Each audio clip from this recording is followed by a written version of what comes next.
Hello everybody, I hope you're having a wonderful day. Today I would like to share a little unboxing experience with you guys. I just came back from my weekend camping trip over there in Kernville. It was pretty freaking awesome. And today's unboxing knife is going to be the Cubis Bladeworks PE variant PE2. I just got my Micarta scales a couple hours ago and I had to put them on there, and yeah, it's pretty nice.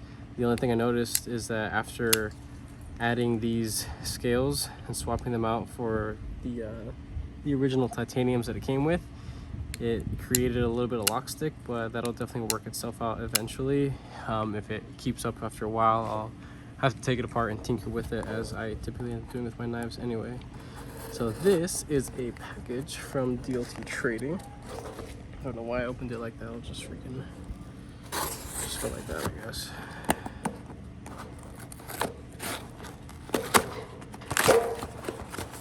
Into this, nothing else in the box, get that out of the way.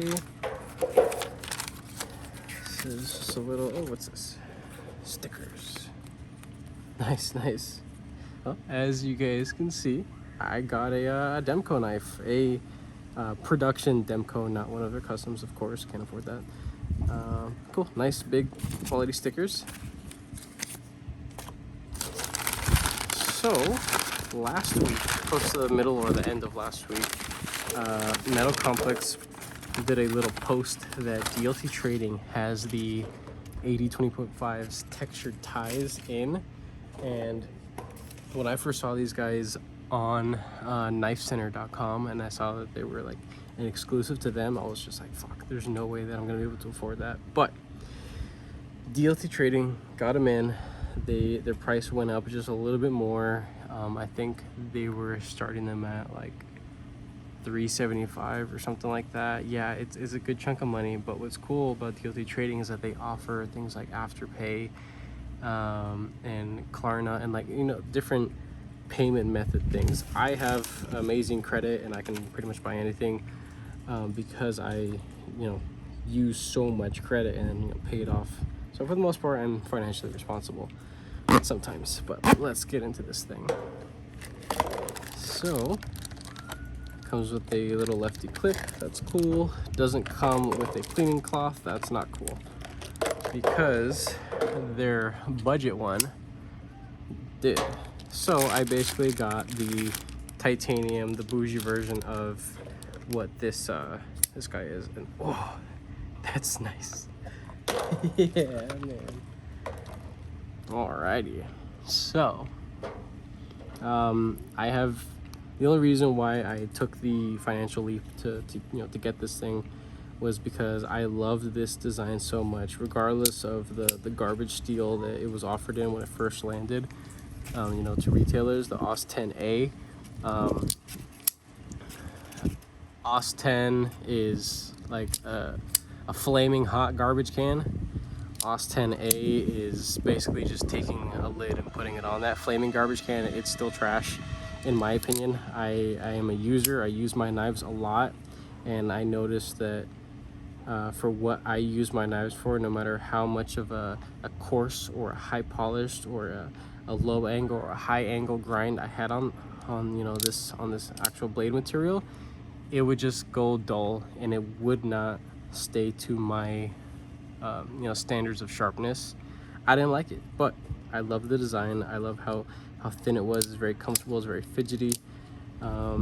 So when I saw this thing, I was just like, fuck, I need that in my life. I've never experienced 3V before, but I've heard it's a premium steel, so super high edge retention from what I know. I'm not too sure if it's stainless or not.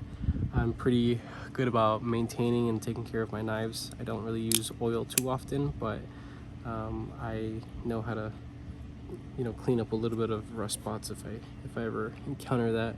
Speaking of spots, what the hell is that? I don't know what that is. Excuse my lengthy nails. Like I said, just came back from a camping trip, and well, I didn't cut them before I left, so they're even longer now. But it looks like it's coming off, whatever that black stuff is. maybe not. Maybe I just take a little sponge to it or something, just try to scrub it off. But overall, looking at this thing, it is pretty schmancy for sure. Yeah, the edge looks very consistent, quite beautiful.